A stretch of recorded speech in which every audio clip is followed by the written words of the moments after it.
생활수맥, 건강수맥, 정판성 1. 지하수, 지하수의 특성.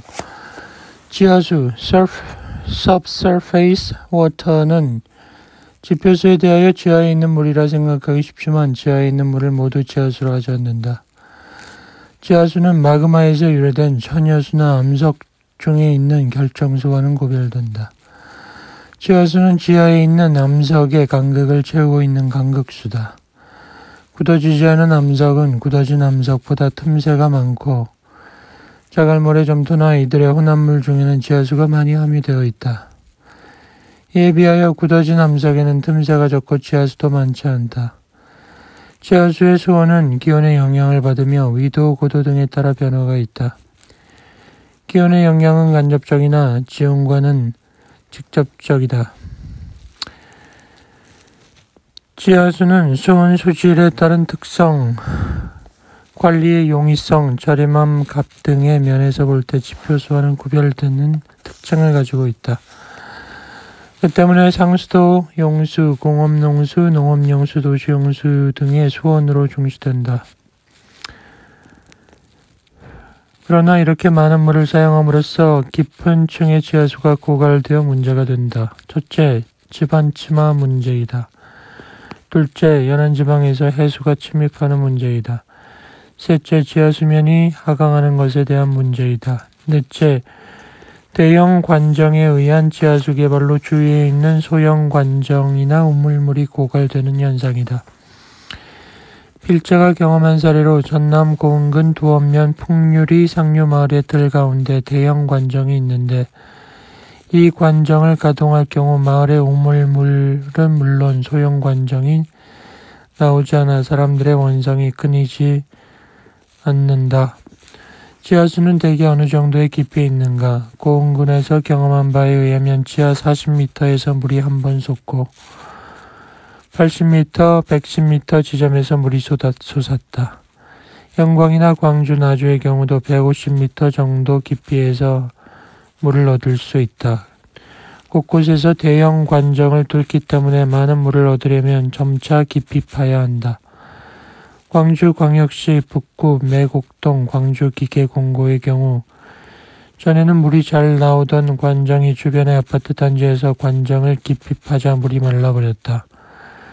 그래서 교문 쪽에 수맥을 잡아 관정을 뚫어 150m 깊이에서 200톤 정도의 물이 나와 물 문제가 해결되었다. 그러나 다시 그 주변의 관정을 뚫자 물량이 줄어들어 지금 어려움을 겪고 있다. 왜 생수를 마셔야 하는가? 홍담이나 토종꿀, 인삼보다 더 좋은 게 물이다. 아침에 일어나 물을 한두 잔 마시는 것은 보약이다. 물은 적어도 식사 20분 전에 마시는 게 좋다. 물은 단백질 과잉 섭취로 인한 인체의 독을 제거하는 데 도움을 준다. 소변의 양이 적고 노란색을 띌 때 물이 필요하다는 신호이다. 물은 산소와 더불어 인간 생존에 필요한 중요 요소이다. 지표상의 바다와 육지의 비율은 7:3으로 물이 지구 표면의 70%를 차지한다. 우리 몸은 물속의 물을 1%만 잃어도 갈증을 느낀다. 5%를 잃으면 혼수 상태에 빠진다. 사람은 음식을 먹지 않아도 90일간 생존이 가능하지만 물을 마시지 않으면 체내에 독소를 배출시키지 못하므로 자가 중독을 일으켜 일주일도 못 가 죽게 된다. 인체 조직의 물의 함량을 보면 뇌가 75%, 심장 75%, 폐 86%, 간 86% 등이다. 인체 내에서의 물의 기능을 보면 세포의 형태를 유지하고 혈액과 조직에게 순환을 하게 하고 영양소를 용이시키고 체내의 노폐물을 배출시키고 혈액을 중성 또는 알칼리성으로 유지시키고 체내열을 발산시켜 체온을 조절하는 역할을 한다. 몸에 들어간 물이 오줌이나 땀 등의 형태로 나갈 때까지 몸속을 순환하며 얼마나 그 역할을 잘하느냐가 건강의 척도다. 생수에는 산소가 녹아있기 때문에 건강에 좋다. 끓인 물에 물고기를 키우면 죽어버린다. 생수를 먹으면 좋겠지만 그렇지 못할 경우 수돗물을 먹게 되는데 수돗물은 크롤칼키로 소독을 한다. 거기엔 염소가 있어서 그것이 물속의 유기물과 결합하여 유기염소 화합물로 되면 암을 일으킨다. 질그릇에 맥반석을 깔고 수돗물을 3분 정도 세게 흘려보낸 후 천천히 받아서 8시간 정도 지나서 마시면 된다. 물그릇 위쪽은 소구리 같은 것으로 덮어 물이 공기와 접촉해 물속의 산소가 녹아들게 해야 한다. 물은 수소 원자, 산소 원자가 결합하여 물 분자가 되는데 온도가 높아질수록 산소 원자 5개로 구성된 자질 모양이 오각수에 가까워지고 온도가 내려가면 육각수가 된다. 이 육각수는 열량이 크고 용량이 크고 액산인 DNA, RNA 등의 생체 분자들과 잘 어울려서 생명 기능을 향상한다. 생체 분자 주위의 물은 주로 육각수인데 사람이 50대, 60대로 들어서면 세포 안의 물이 구조성이 없어져 생체 조직 밖으로 나가게 되고 이에 따라 피부에 주름살이 잡히게 된다. 이때 육각수와 같이 구조성이 있는 물을 넣어주면 노화가 늦어진다. 그러니 물은 차게 해서 먹는 게 좋다. 생수, 즉 지하수의 수질은 지질의 영향을 받는데 나트륨, 칼슘, 마그네슘, 황산, 철 등이 많이 녹아있다. 인체에 유익한 칼슘과 철분, 마그네슘 같은 무기물이 함유되어 있고 대장균 등 균이 없어야 약수라 할 수 있다. 약수는 냄새가 나지 않아야 하며 일정한 수온을 유지하고 혀끝을 톡 쏘는 맛이 나야 하며 녹은 성분이 양리적 작용을 해 치료 효과가 있어야 한다. 약수는 음용과 치료용으로 구분된다. 음용 약수는 신경통, 위장병, 피부병 등의 효험이 있고 치료용 약수는 부인병, 요통, 신경통, 안질, 피부 미용에 좋으나 마시지 못함으로 구별해야 한다.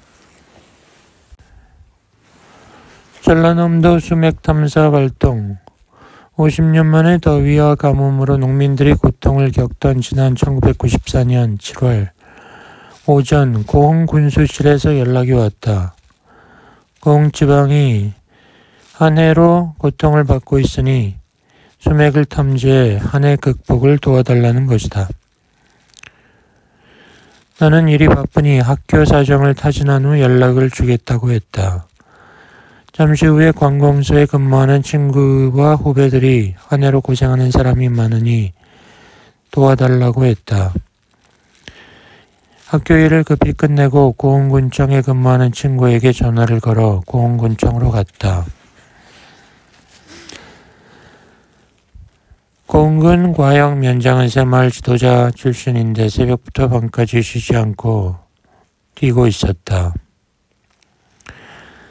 사장이 가능 지역을 여러 군데 추천해 주었으나 수맥이 없었다. 사장의 반대에도 불구하고 처음 잡아준 곳을 뚫어보자고 설득을 했다. 작전기가 설치되자 마을 사람들이 모였다. 다른 곳의 수맥을 탐지하고 몇 시간 뒤에 와서 보니 40m 깊이 관정을 뚫었는데 물이 40톤 정도 나온다고 했다. 80m 뚫으니 120톤 정도 나왔다. 이틀에 걸쳐 120m 깊이까지 내려가니 300톤의 물이 쏟아져 나왔다. 2장 수맥잡기와 수맥의 영양. 수맥잡기와 초능력. 추나 막대를 사용하여 수맥을 찾는다는 것에 대해 일반인은 의문을 갖는다. 먼저 인간이 초능력을 가질 수 있는가 알아보자. 뒷동산에서 여우가 운다든지 고목에서 까마귀가 울면 마을에 초상이 난다고 한다. 현대 과학을 배운 지식인들은 그 같은 이야기를 외면할지 모르지만 이는 과학적이다. 여우나 까마귀는 냄새를 잘 맡는 감각기관을 가지고 있어 썩은 냄새를 맡는 것이다. 곡식을 실어 나르는 화물선이 부둣가에 닿을 때 그 배 안의 쥐들이 밧줄을 타고 육지로 나오는 경우가 있다. 그것은 그 배가 머지않아 해일을 만나 파손될 징조가 있다는 것을 생명 보존에 예민한 쥐들이 알아채는 것이다. 쥐들은 먼 바다에서 일어난 해저 화산 폭발에 의해서 발생한 파장을 빨리 감지하는 것이다. 비가 오리면 구렁이가 나와 지붕이나 나무에 올라간다. 물에 잠기거나 떠내려갈 것을 예감하는 것이다.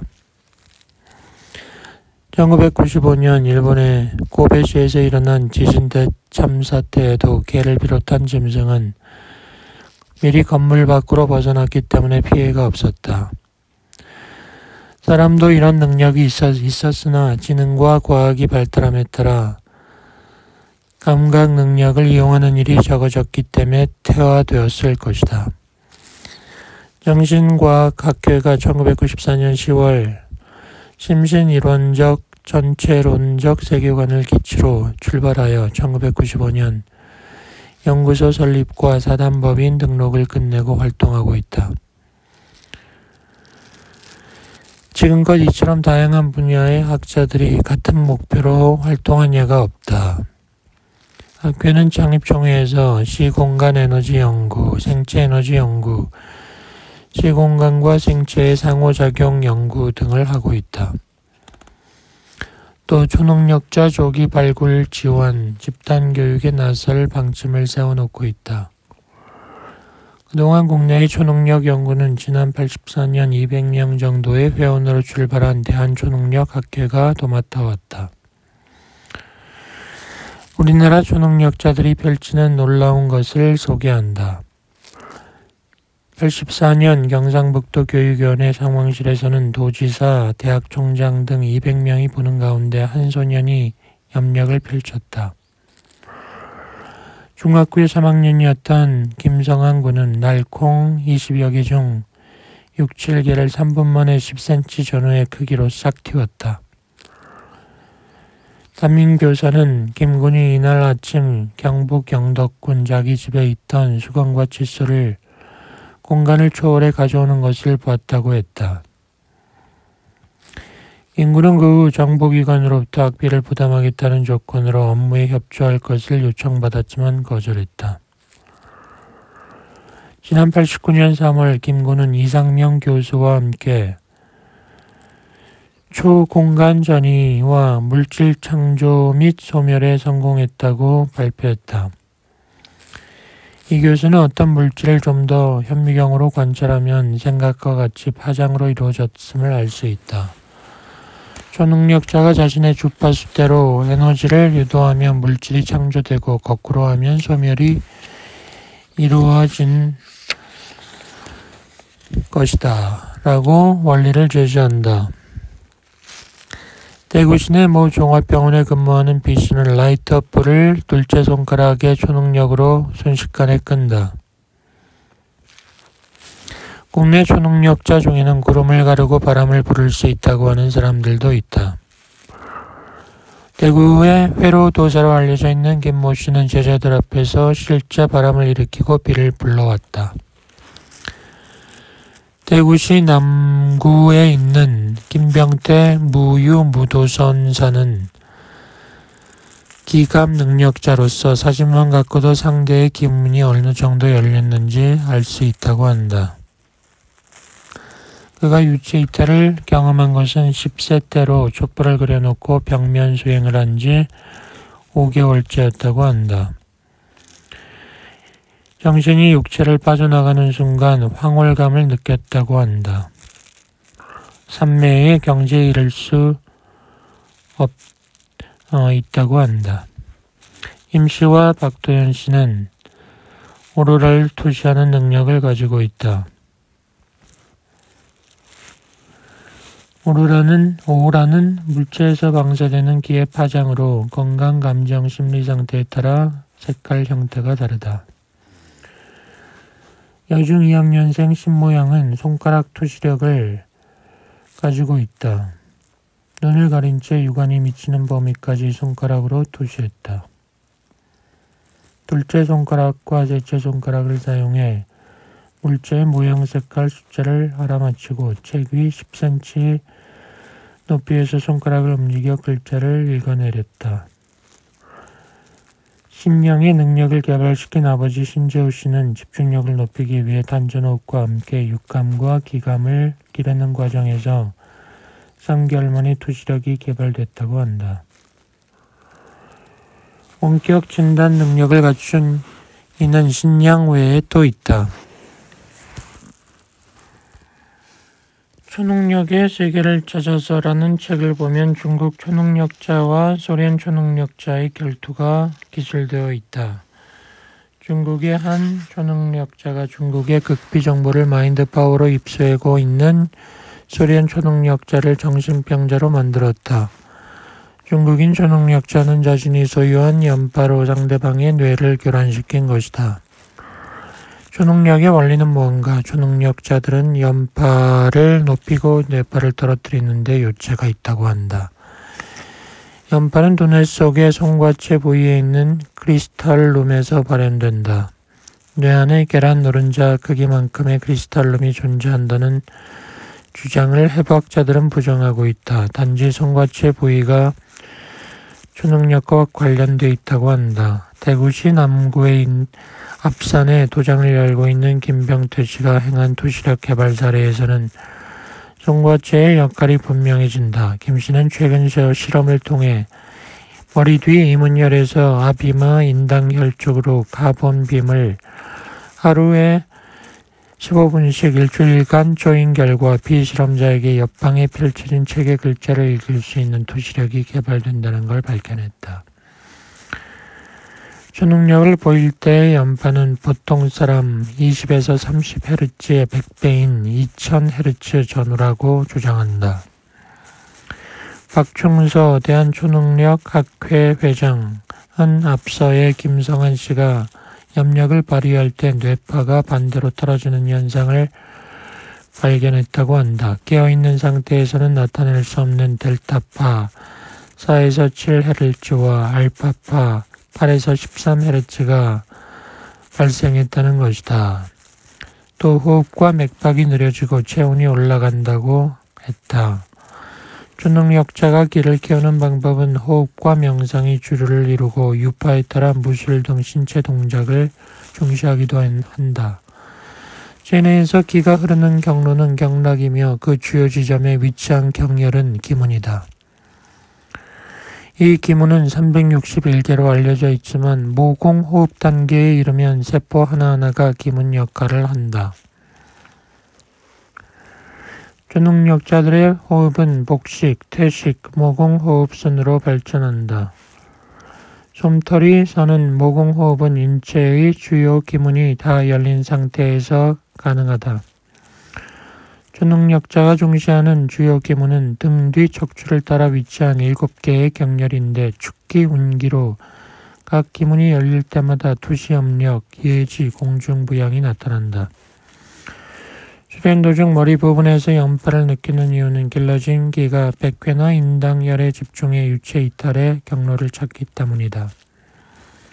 유체 이탈은 의식이 실린 기 덩어리가 육신을 떠나 원하는 곳으로 가는 것이다. 많은 사람들이 초능력이 뇌파와 연관이 있다 한다. 그래서 뇌파가 수맥 탐지에 영향을 미치는가를 알기 위해 선행 실험으로서 수맥 위에 스탠드를 놓고 주철로 만든 줄을 은으로 만든 목걸이에 연결하여 10cm 길이로 스탠드에 매달고 여학생 10명으로 하여금 추의 큰 7cm쯤의 엄지와 검지로 잡고 수맥이 있으면 돌아라 라고 생각하고 정신을 집중시키기로 했다. 글자는 곁에서 추가 도는지 조사했는데 10명 중 2학생의 추가 도는 걸 발견했다. 추가 도는 학생 2명에게 다시 수맥 위에 추를 들고 서서 수맥이 있으면 추가 돌아라 라고 생각하고 정신을 집중하게 했다. 한 학생의 추만 약간 흔들림을 알았다. 위에 2가지 실험을 했을 때 필자의 경우는 추가 3개 흔들렸다.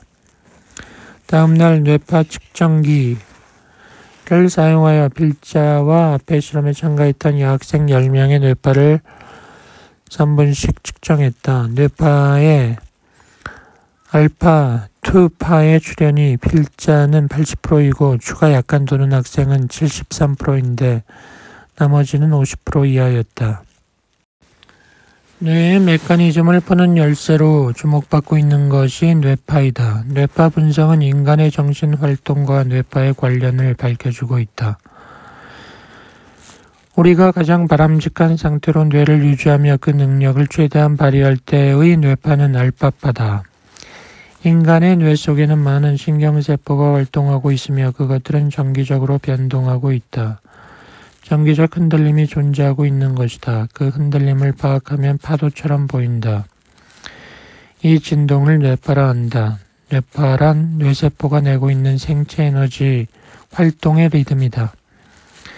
뇌의 신경세포가 정보를 전달할 때 정기적 충격이 전달된다. 이에 따라 뇌의 신경세포는 여러 가지 정기적 관련 아래 움직이는 것이라 생각된다. 또한 뇌파는 그 정기적인 움직임의 반응이다.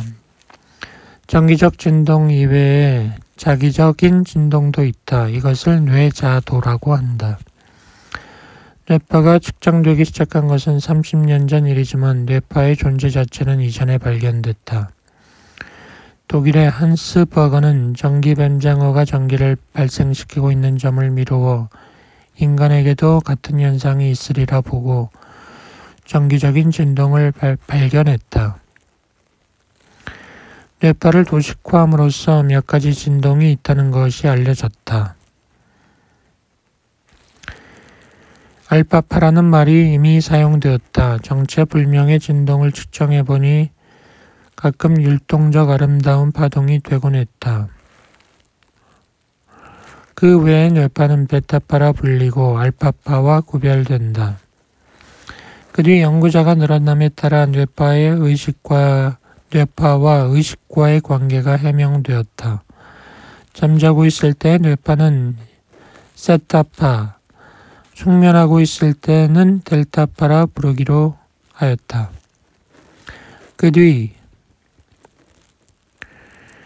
전자기술의 진보에 따라 주파수도 측정할 수 있게 되었고 따라서 뇌파 연구도 비약적으로 발전했다.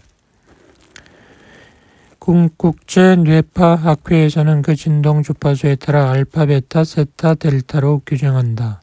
알파파는 8에서 14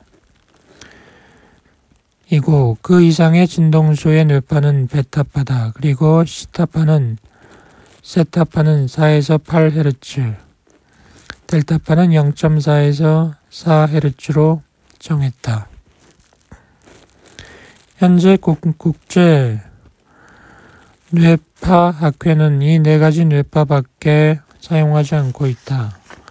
연구자에 따라서는 감마파를 사용하기도 하지만 일반적으로는 하지 않는다. 델타파는 숙면 중일 때, 의식이 없을 때를 가리킨다. 뇌파의 주파수가 0이 되면 뇌사 상태이다. 델타파 상태에서 의식이 조금 깨면 그것이 세타파이다. 얕게 잠든 상태가 여기에 해당된다. 알파파는 뇌가 활동하고 있을 때 나오게 된다. 이는 뇌 활동의 조화가 집중된 상태이다. 이때의 뇌파는 8에서 14Hz. 알파파는 정신 활동이 활발하고 의식이 명쾌하며 주의력이 효과적으로 작용할 뿐 아니라 그 폭이 넓어져 종합적 판단을 할 수 있는 상태다. 베타파는 그 다음 단계로 자동차 운전을 하면서 얘기하는 경우에 해당된다. 한 가지 일에 집중하면 뇌파가 알파파만으로 된다. 순수한 집중을 얼마나 할 수 있는가가 문제이다. 집중을 한다 해도 단계가 있고 거기에 따라 알파파의 주파수도 달라진다. 잠들기 전 멍한 상태에 있을 때 알파파가 잘 나온다. 좌선하면서 명상에 있을 때도, 삼매에 있을 때도 알파파가 나온다. 좌선에서의 명상과 잠들기 전에 멍한 상태를 같다고 할 수는 없다. 그러므로 같은 알파파라도 질적 차이가 있다. 세 종류가 있는데 명상 상태의 알파파의 주파수는 보통 9에서 11Hz인데 이때 매우 맑다. 잠들기 전 멍한 상태의 주파수는 5에서 8Hz이다. 뇌가 집중하긴 하지만 의식이 분명하다. 그러나 머리가 맑은 상태와는 거리가 있다. 이를 뇌파의 진동이 원만하다는 의미에서 슬로우 알파라고 부른다. 반대로 긴장하여 무언가를 열심히 바라보며 근육이 굳어져 있을 때도 알파파가 강하게 나온다. 그 주파수는 12Hz 이상으로 높아진다. 베스트 알파라 부른다. 한 가지 일에 집중해 있을 때 반복 활동을 계속한다. 보통 사람에게 15에서 15 곱하기 27과 같은 암산을 하게 하면 베스트 알파파 상태가 된다. 이 상태에서는 그 일에 집중한 나머지 다른 것을 생각 못한다. 슬로우 알파파와 베스트 알파파의 중간 주파수로 9에서 11Hz 상태인 알파파를 미드 알파파라 한다.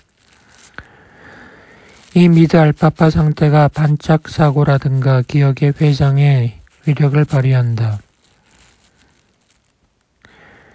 바둑이나 장기를 둘 때 미드 알파파가 나온다. 독창성이라든가 상상력과 관계가 있다. 창조성, 독자성과 다르지만 큰 능력을 발휘하는 의미에서 육감이라든가 공연한 걱정도 미드 알파파 상태에서 발생한다.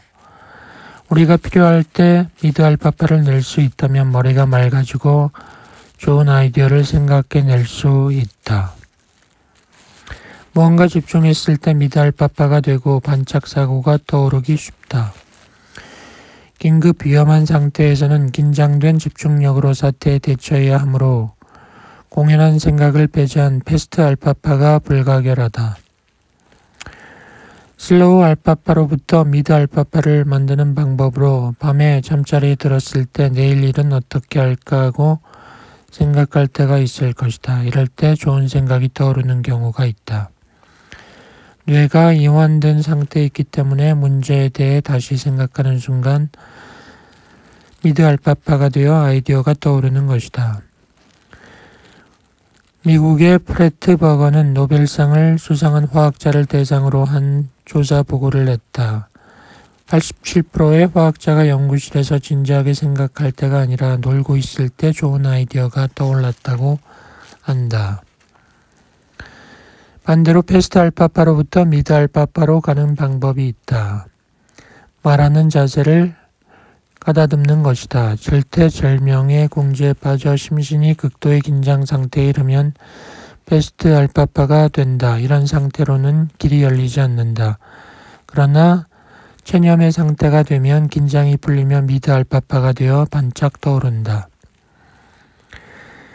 야구선수 배터 박스에 들어서는 야구선수는 이제는 어떻게 되든 상관없다는 식으로 자세를 가다듬으면 온몸에 힘이 빠져나가며 무심한 상태가 되면서 투수의 투구 계산을 읽을 수 있게 된다. 요사이 주의 집중력을 향상시켜 학습 능력을 올리기 위해 알파파를 개발하는 바이오소닉과 MC 스퀘어 같은 기구가 보급되고 있다. 두뇌 활동을 반영하고 있는 알파파는 뇌의 어디에서 나오는 걸까? 우리가 뇌파를 측정할 때는 머리 피부에 전극을 붙인다. 이렇게 하면 대뇌 바깥쪽 심피질의 활동은 측정할 수 있지만 알파파의 원천은 더 깊은 곳에 있을 것이다. 알파파는 뇌 중심부인 망상체 보알계에 자극이 주어지면 망상체의 활동이 활발해지고 활동신호가 발사되어 대뇌의 각 부분으로 전달된다. 그 자극에 의해 심피질이 활동한다. 반대로 보알계가 휴식하고 있을 때는 심피질의 자극이 발사되지 않고 두뇌 활동은 휴식으로 들어간다. 뇌의 활동을 빙산에 비유하면 의식이란 해면 위에 나온 부분이고 나와 있지 않은 부분이 잠재의식이다. 기억과 모든 경험이 쌓여 있는 것이 아랫부분이다. 전자를 의식뇌, 후자를 잠재뇌라 부른다. 대뇌는 좌방구와 우방구로 되어 있고 의식뇌는 좌방구의 전두엽에 상당하는데 의식중추라 불린다. 잠재뇌는 좌방구의 일부에 해당된다.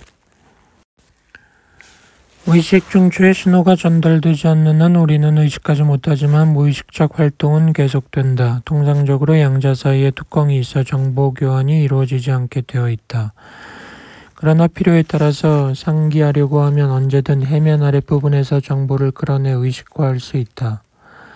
정보의 출입구로 사용되는 뚜껑을 여닫는 스위치 같은 게 있어 뇌파가 알파파가 되면 스위치가 켜져 뚜껑이 열리지만 베타파가 되면 닫힌다. 머리 좋은 사람은 필요에 따라 적절하게 뚜껑을 열어 잠재의식 속의 정보를 꺼낼 수 있는 사람이다. 머리 나쁜 사람은 필요 없는데 뚜껑을 열기도 하고 필요한 때 닫아버리기도 하는 사람이다. 열거나 닫는 능력은 어느 정도 훈련에 의해 키워진다. 누구나 머리가 좋아질 가능성이 있는 것이다. 열쇠를 쥐고 있는 것이 알파파인 것이다. 시험 성적 좋고 나쁨도 알파파에 의해 추측할 수 있다. 아무리 공부를 싫어하는 학생이라도 흥미있는 문제라면 집중할 수가 있으므로 알파파 상태가 된다. 그러면 잠재뇌에 정보를 출입시킬 수가 있다. 그런 상태가 계속되는 한 문제 푸는 능력이 발휘된다. 잠재뇌의 뚜껑을 열어 기억을 끌어냄으로써 해답을 발견하게 되는 것이다.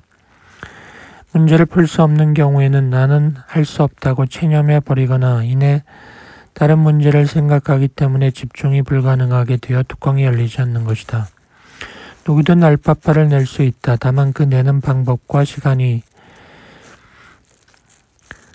다를 뿐이다. 1, 2초를 낸 다음 바로 베타파로 바뀐다. 문제를 냈을 때 앞에 알파파 상태가 몇 분 동안 계속되는 사람은 집중력이 뛰어난 것이다. 뇌력이 있는 사람은 알파파와 베타파의 전환을 수시로 필요할 때 자유자재로 할 수 있는 사람이다. 그 시간 조절이 잘 이루어지는 것이다. 뇌력이 없는 사람은 기억의 뚜껑을 여는 타이밍이 나쁜 것이고 이내 베타파가 되는 사람인 것이다. 이치를 잘 따지는 사람일수록 알파파가 잘 나오지 않는다. 눈앞에 놓인 문제를 집중하지 않고 자기 나름대로 생각하니 의식이 분산되는 것이다. 그러니 어린이들은 알파파를 잘 낸다. 3살까지는 미숙 뇌파라 하여 성인의 뇌파와 다른 상태이다. 철이 나면 성인의 뇌파에 가까워진다. 그 단계에서는 잠재뇌의 뚜껑도 열기 때문에 신호에 대해서 순수하게 반응하고 잡념이 있지 않기 때문에 신호의 반복도 지속된다. 여성이 남성보다 알파파를 잘 낸다. 여성이 암시에 걸리기 쉽기 때문이다. 의식이 집중되어 있을 때 두뇌가 효과적으로 활동한다는 것은 알려진 일이다. 그 상태를 알파파의 검출로서 해명하는 것은 어렵다. 머리가 효과적으로 활동하고 있다는 것은 주관적 차원이고 객관적 판단이 불가능하기 때문이다. 다음은 사람의 몸에서 나오는 방사자력을 이용하여 지하수맥을 찾는 것에 관한 설명이다. 독일이나 프랑스, 유럽에서는 추나 막대기를 이용하여 수맥과 광맥을 찾았다. 1600년경 프랑스의 요한 백작 부부는 추를 이용하여 150개에 달하는 광산을 발견했다. 말브랑크는 지하자원에 대해서 실험을 해본 결과 추와 나뭇가지가 지하수와 광물질에 반응한다는 것을 밝혔다. 발레몽은 드러나지 않는 물리학과 점술적인 막대기에 관한 논문이라는 책을 썼다. 트리스탄 같은 사람은 과학연구소 직원이었는데 방사자력이 전력과 강물체의 자력에 의한 것이라고 결론 내렸다. 1951년 미국 뉴 잉글랜드의 헨리 그로스는 막대기를 가지고 지하수를 찾아내 퍼뜨렸다. 이 같은 예를 볼 때 우리도 방사자력을 이용해 지하에 매장되어 있는 물질을 탐사할 수 있다. 인간에게는 특유의 자력이 있는데 이종창 신부는 이를 7가지로 든다. 첫째, 신경자력. 멀리 떨어진 곳에서 걷고 있는 발자국 소리를 감지한다거나 멀리서 다가오는 기차 소리를 듣는 현상이다. 둘째, 장기관이나 순환기관의 정신자력. 근육이 한 곳에 많이 모여있는 부분도 그렇지만 장기관이 집합되는 부분에서도 자력이 나타난다. 이 부분적 신경계통에 이상이 있는 것을 알아내는 것은 전문가만이 한다. 어떤 의사들은 환자의 몸에 직접 손을 대지 않고도 그런 예민한 부위를 알아내는 사람이 있다. 두 손을 펴 환자에게 방사자력을 보내면 우리가 일상생활에서 찬 곳, 더운 곳을 느끼는 것처럼 자력의 느낌의 차이가 있다는 것이다. 그렇게 이상이 있는 것을 찾는 것이다. 셋째, 인간자력. 누구나 갖고 있는 인간자력인데 사람에 따라 진폭이 다르다. 숲을 속에 숨어있는 인간을 노리고 있는 동물이 호랑이일 경우와 산돼지일 경우에 그 인간이 느끼는 자력이 다르게 나타난다. 맹수와 맞닥뜨렸다 할지라도 사람이 저기를 품지 않고 부드러운 태도를 보이면 거기에서 발생하는 자력이 그 동물에게 전달되어 해를 입을 가능성이 적어진다. 이런 현상은 인간관계에서도 다각도로 적용된다. 어느 특정인을 대상으로 한 사랑과 징후는 굳이 말과 표정으로 나타내지 않고도 인간 자력으로 전달된다. 그러니 이심전심이다. 그래서 방사자력은 인간의 자력과 물체, 생물의 자력을 매개체를 통해 교감하게 함으로써 인간 생활의 영역을 무한히 넓힐 수 있다. 넷째, 성감자력. 상대성 자력이라 할 수 있다. 자력의 감흥은 하나의 실체 또는 존재의 반쪽을 이루는 것끼리는 강하게 나타난다. 이것을 두고 음양설로 설명할 수 있다. 음과 양은 강력한 친화력을 가지고 끌어당긴다. 우주와 자연의 법칙이기도 하다. 자석의 음극과 양극이 서로 끌어당기는 것처럼 남녀는 흡인력을 갖고 있다. 다섯째, 개체자력.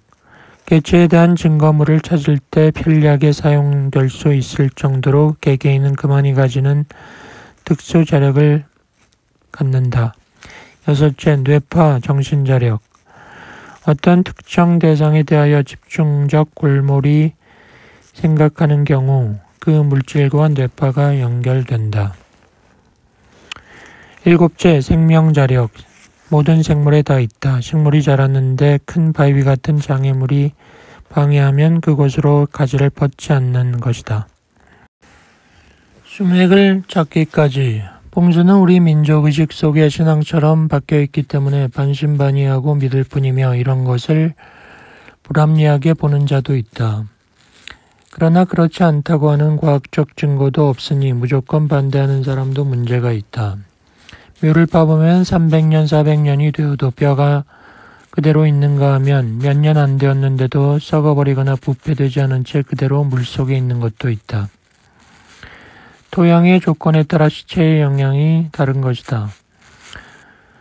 추로 수맥을 찾는 것을 배울 욕심에 천주교 신자를 모아 신부님을 모셔다가 계림동 성당에서 강좌를 열었고 교직원을 모아놓고 실습하게 하였다. 신부님의 수맥 찾는 방법과 나름대로의 풍수 이론은 모두 다 배웠다고 생각하는데도 추가 돌지 않았다. 신부님이 계신 성당에 가서 뵙기도 하면서 추로 병을 진단하는 것도 보았다. 그래도 추가 돌지 않았다.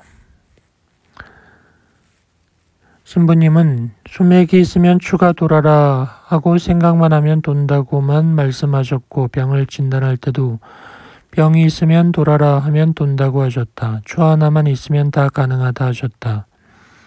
그런데 추가 돌지 않았다. 추가 돌지 않으니까 우리 전통의 풍수책을 읽을 수밖에 없었고 전통 풍수 이야기를 하면 신부님은 도통하려고 그러느냐고 핀잔을 주었다. 나는 일부 풍수 이론에 관심을 가지면서 그것을 과학적으로 증명할 수만 있다면 좋겠다고 보았다. 자연과학을 전공한 사람이 논리적 근거도 없이 풍수를 이야기한다는 것도 부끄러웠다. 그래서 음양오행도 음양은 오늘날의 플러스 마이너스이고 오행은 목과 토금수인데 오늘날과 같이 원소의 종류가 밝혀지지 않아 지구상 물질을 5가지 속성으로 분류했을 것이라고 생각하고 있었다. 주 돌리는 것을 포기하고 전통 풍수나 공부에서 나름대로 풍수 이론을 정립해 보려고 했다. 사실 신부님은 산등에 묘를 쓰지 말고 될 수 있는 대로 낮은 데에 묘를 쓰라고 하지만 다른 풍수가는 산등에 묘를 써야 아들을 낳는다고 한다. 최창조 교수는 풍수에서 좌양을 보는 이론이 복잡해서 어느 것이 꼭 맞다고 볼 수 없으니 좌양도 편안한 느낌이 드는 방향으로 잡아야 한다고 한다. 어느 순간 추가 돌기 시작했다. 추를 가지고 친구와 주변 사람들의 병 진단을 해주었다. 이제 홀로 서기가 되었다. 그때 호텔의 수맥을 찾아주게 되었는데 그곳에서 물이 나왔다. 이후 여러 곳에 수맥을 잡아주었는데 적중되었다. 다만 화강암 덩어리 틈에 있는 수맥을 일직선으로 뚫지 못해 물이 적게 나오는 사례가 있기도 했다. 도면이나 사진으로 미리 감정을 해보고 현장에 가서 확인을 해보면 틀림없었다. 넓은 면적에서 수맥을 찾게 될 경우는 미리 도면에서 지점을 잡아놓고 현장에 가서 확실한 곳을 정한다. 필자가 이경지까지 이런 것은 마인드 컨트롤 덕택이다. 수맥을 보러 가려면 맑은 정신 상태를 유지하기 위해 전날에는 술도 마시지 않고 마인드 컨트롤을 한다. 정신 집중이 잘 된 학생이 학습력도 좋다는 실험 통계 자료와 마인드 컨트롤이 질병 치료에도 효과가 크다는 결과가 발표되면서 마인드 컨트롤 기기도 여러 가지 나와 있다. 그러나 마인드 컨트롤 강의가 단순히 기억력을 강화하기 위한 것이 많고 정신 집중을 기르기 위한 강의가 별로 없음을 감안하여 필자가 도움을 받은 마인드 컨트롤 교재 일부를 소개한다. 중요한 핵심은 정신 집중력을 기르는 것이다. 정신 집중을 동양에서는 정신 일도 경지라 한다. 서양에서는 뇌파로 정신 차원을 구분하는데 즉 외부의식과 내부의식, 무의식 수준으로 분류한다. 외부의식 수준에 비해 내부의식, 무의식 수준에는 잠재 능력이 있다. 이것을 깨우는 것이다. 프로이트는 외부의식을 빙산의 일각으로 표현한다.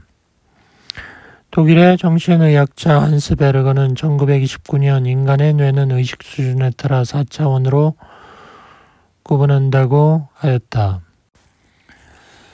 이제까지 뇌파가 내려가는 경우는 우리가 잠잘 때만 가능하였지만 이제부터는 우리가 의식적으로 뇌파를 내리고 거기에다 옳은 마음을 심어 모든 행위를 옳은 방향으로 이끌 수 있다.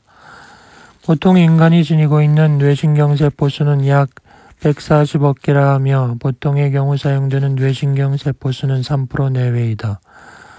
5%를 사용한다면 7억 개이다. 뇌신경세포 한 개가 1초당 25,000가지 일을 한다고 볼 때 뇌 전체의 세포가 동시에 작용한다면 능력은 엄청날 것이다. 뇌파를 베타에서 알파로 내리는 방법을 알아보자. 뇌파가 알파로 내려가면 정신이 맑아지고 기억이 증진된다. 기본적 조건의 첫 단계로 이완이 요구된다. 이완된 상태가 뇌와 신경조직에 전달되도록 해야 한다. 이완은 긴장과 스트레스로부터의 해방을 의미한다. 흥분을 중단시키며 잔존하는 흥분을 진정시킨다. 두뇌에는 조용한 진동과 잔잔하고 규칙적 알파 리듬이 나타나게 된다. 깊은 침잠과 충만된 이완 상태에 도달한다. 편안한 자세를 취한다. 눈은 감은 상태로 숨을 들이마시고 내쉬면서 정신을 집중한다.